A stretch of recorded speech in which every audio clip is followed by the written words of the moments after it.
ഇനി നമുക്ക് tele സെയിൽസിലെ call എന്ന പ്രോസസ്സിലേക്ക് വരാം. പലപ്പോഴും കോൾ ചെയ്യുമ്പോൾ നമ്മുടെ ഉള്ളിലുള്ള ഭയം കൊണ്ടും അറിവില്ലായ്മ കൊണ്ടും ഒരുപാട് അബദ്ധങ്ങൾ പല സെയിൽസ് സ്റ്റാഫും ചെയ്യാറുണ്ട്. അതെല്ലാം എങ്ങനെ ഒഴിവാക്കാം എന്നാണ് നമ്മളിവിടെ പറയുന്നത്. ഫോർ എക്സാമ്പിൾ, പലരും ചെയ്യുന്നൊരു മിസ്റ്റേക്ക് പറയാം. നമ്മളൊരു ജെയിംസ് ജോസഫ് എന്ന് പറയുന്ന ഒരു കസ്റ്റമർ വിളിക്കാൻ പോവുകയാണെന്ന് കരുതുക. വളരെ എക്സ്പെർട്ടായിട്ടുള്ള ടെലികോളേഴ്സ് വരെ വിളിക്കുന്നത് ഞാൻ കേട്ടിട്ടുണ്ട്. Hello, good morning, James Joseph sir അല്ലേ? ഇങ്ങനെയാണ് പലരും തുടങ്ങുന്നത്. എന്താ അത് ജെയിംസ് ജോസഫ് തന്നെയാണോ എന്ന് വലിയൊരു സംശയത്തിൽ നിൽക്കുകയാണോ നമ്മൾ? നമുക്കൊരു ഡാറ്റ കിട്ടിയിട്ടുണ്ട്. ജെയിംസ് ജോസഫ് എന്ന കസ്റ്റമറെ വിളിക്കാൻ നമ്മുടെ ഓഫീസ് ആവശ്യപ്പെട്ടിട്ടുണ്ട്. അപ്പോൾ നമുക്കറിയാം അത് ജെയിംസ് ജോസഫ് ആണെന്ന്. പിന്നെ എന്തിനാ good morning James Joseph sir അല്ലേ എന്ന് ചോദിക്കുന്നത്? എന്തിനാ? അത് ചോദിക്കരുത്. കാരണമുണ്ട്. എന്തുകൊണ്ടാണ് അത് ചോദിക്കരുത് എന്ന് പറയുന്നതിനൊരു കാരണമുണ്ട്. നമ്മൾ ആ കോൾ എടുക്കുന്ന ആളെ സംബന്ധിച്ച് തികച്ചും അപരിചിതനാണ്.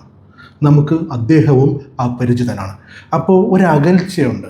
അവിടെ ഒരു ഐസ് മെൽറ്റ് ആകേണ്ടതുണ്ട്. എങ്കിൽ മാത്രമേ നല്ല രീതിയിൽ ഒരു കോൺവെർസേഷൻ, ഒരു സെയിൽസ് ടാക്ക് നടക്കുകയുള്ളൂ. സോ ഇവിടെ നമുക്ക് ഈ ഐസിനെ പെട്ടെന്ന് അങ്ങോട്ട് മെൽറ്റ് ചെയ്യിക്കാനായിട്ട് ഒരു മെത്തേഡുണ്ട്. ഒരു സൂപ്പർ മെത്തേഡാണ്. നമ്മളൊരാളെ വിളിക്കുമ്പോൾ അതിലാദ്യത്തെ 7 സെക്കൻഡുകൾ വളരെ നിർണായകമാണ്. ഈ 7 സെക്കൻഡിൻ്റെ ക്വാളിറ്റി അനുസരിച്ച് മാത്രമേ ആ കോള് സക്സസ്ഫുള്ളായിട്ട് മുന്നേറുകയുള്ളൂ. അപ്പോൾ കോള് സ്റ്റാർട്ട് ചെയ്യാനുള്ള ആ മാജിക് സൊല്യൂഷൻ ഞാൻ പറയാൻ പോവുകയാണ്. ജെയിംസ് ജോസഫിനെയാണ് കേട്ടോ നമ്മൾ വിളിക്കാൻ പോകുന്നത്. ഞാൻ കാണിച്ചു തരാം. Good morning James Joseph sir. ഇതാണ് മാജിക്. ഇതിലെന്താ ഇത്ര മാജിക് എന്ന് ചിന്തിക്കണ്ട.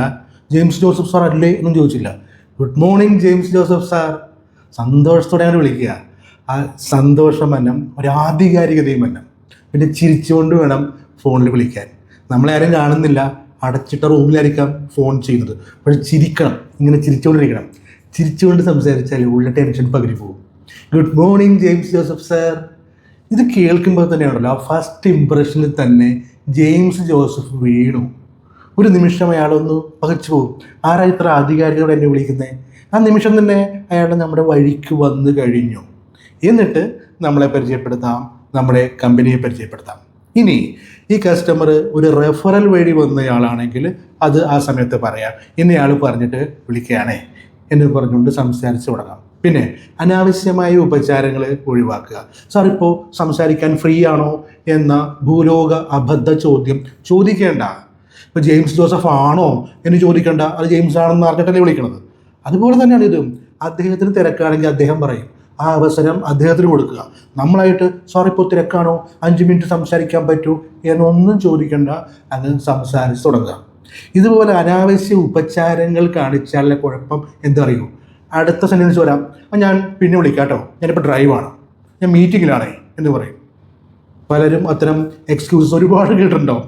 എന്നാൽ സത്യത്തിൽ ഡ്രൈവിംഗ് ആണെങ്കിൽ ഇയാൾ പിന്നെ എന്തിനാ ഫോൺ എടുത്തേ? ഡ്രൈവിങ്ങിൽ ആണെങ്കിൽ എന്തിനാ ഫോൺ എടുത്തേ? മീറ്റിങ്ങിലാണെങ്കിൽ എന്തിനാ ഫോൺ എടുത്തേ? അത് കഴിഞ്ഞ് തിരിച്ചു വിളിച്ചാൽ പോരെ.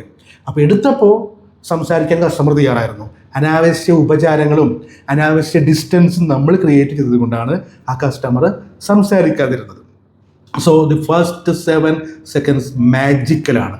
അത് തരണം ചെയ്യുക. പിന്നെ മാറ്ററിലേക്ക് വരിക. ഇവിടെ ഒരു കാര്യം ശ്രദ്ധിക്കാനുണ്ട്. നല്ല തികഞ്ഞ പ്രോഡക്റ്റ് നോളജ് വേണം. പ്രോഡക്റ്റിൽ എക്സ്പേർട്ട് ആയിരിക്കണം. അവിടെ തപ്പിത്തടഞ്ഞ് വിക്കി മൂടിയൊന്നും നിൽക്കരുത്. ശരിക്കും പ്രാക്ടീസ് ചെയ്യണം. ഞാൻ മുമ്പ് പറഞ്ഞു, ടെലികോൾ അതൊരു ഹാർഡ് വർക്കാണ്, സ്മാർട്ട് വർക്കല്ല. സ്മാർട്ട് വർക്കിൻ്റെ ഉടായ്പൊന്നും ഇവിടെ പാടില്ല. ശരിക്കും പഠിക്കണം പ്രോഡക്റ്റ്. എന്നിട്ട് നല്ല അന്തസ്സായിട്ട് സ്ഫുടമായിട്ട് സംസാരിക്കണം. അങ്ങനെ പറയുന്നതിന് ഒരു കാരണം കൂടിയുണ്ട്. ഇന്നത്തെ കാലത്ത് ഒരു ടെലി സെയിൽസ് ആരംഭിക്കുമ്പോൾ തന്നെ കസ്റ്റമർ പറയുന്നൊരു കാര്യമുണ്ട്. ഡീറ്റെയിൽസൊക്കെ എനിക്കൊന്ന് മെയിൽ അയക്കും അല്ലെങ്കിൽ വാട്സപ്പ് അയക്കും എന്ന് എല്ലാവരും പറയും, ഇല്ലേ? ഇന്നത്തെ കാലത്ത് അങ്ങനെയാണ്. അപ്പോൾ നമുക്ക് ഇത് അയക്കാനുള്ള, വാട്സപ്പ് അയക്കാനുള്ള ബ്രോഷറ്, റൈറ്റിങ്സ്, വീഡിയോസ് എല്ലാം റെഡിയായിട്ട് കയ്യിൽ വേണം. ഇതെല്ലാം നമ്മൾ അയച്ചു കൊടുക്കണം. പക്ഷേ ഒരു കാര്യം ചെയ്യണം, ശരിക്കും നമ്മുടെ പ്രോഡക്റ്റ് എക്സ്പ്ലെയിൻ ചെയ്യുന്നതിലായിരിക്കണം നമ്മുടെ ശ്രദ്ധ. അത് ചെയ്യണം. അതിനുശേഷം ഇദ്ദേഹം ആവശ്യപ്പെട്ട സംഭവങ്ങൾ വാട്സപ്പിലോ മെയിലിലോ ഒക്കെ അയച്ചു കൊടുത്തോളൂ, പ്രശ്നമില്ല. പക്ഷേ ശരിക്കും എക്സ്പ്ലെയിൻ ചെയ്യണം. എന്താ കാരണം എന്നറിയോ? മര്യാദയ്ക്ക് എക്സ്പ്ലെയിൻ ചെയ്യാണ്ട് വാട്സപ്പിലോ മെയിലിലോ മാറ്റേഴ്സ് അയച്ചു കൊടുത്തു കഴിഞ്ഞാൽ സംഭവം പാളിപ്പോയി. പിന്നെ അടുത്ത ഫോളോ അപ്പ് കാളിൽ നമ്മൾ എന്താ ചോദിക്കണത്?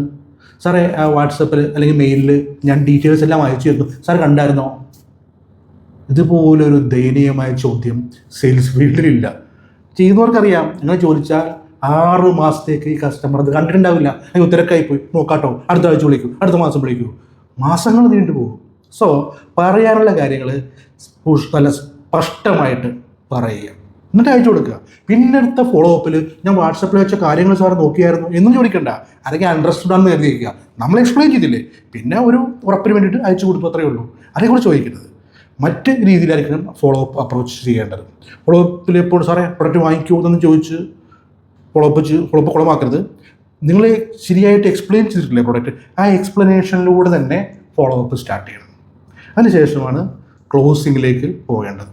ക്ലോസിംഗ് ടെക്നിക്സ് അടുത്ത വീഡിയോയിൽ പറയാം. പിന്നെ ടെലി സെയിൽസ് കസ്റ്റമർ അക്വിസിഷൻ കോസ്റ്റിനെ വളരെ കുറയ്ക്കുന്ന ഒരു കാര്യമാണ്. പണ്ടൊക്കെ കസ്റ്റമറുടെ വീട്ടിലും ഓഫീസിലും പോയി മണിക്കൂറുകൾ നഷ്ടപ്പെടുത്തി ചെയ്തിരുന്ന കാര്യം ഏതാനും മിനിറ്റ് കൊണ്ട് വീട്ടിലിരുന്നോ ഓഫീസിലിരുന്നോ ചെയ്യാമെന്ന് പറയുമ്പോൾ ഒരു ദിവസം തന്നെ എത്ര കസ്റ്റമേഴ്സ് നമുക്ക് നേടാം, അതും വളരെ ചെറിയ കോസ്റ്റിൽ. പക്ഷേ അതിന് അതിൻ്റേതായിട്ടുള്ള ഒരു വൈദഗ്ധ്യവും കൂടി വേണം. ഇത്തരം കാര്യങ്ങൾ വളരെ ശ്രദ്ധാപൂർവം ചെയ്താലേ അത് സാധ്യമാവുകയുള്ളൂ.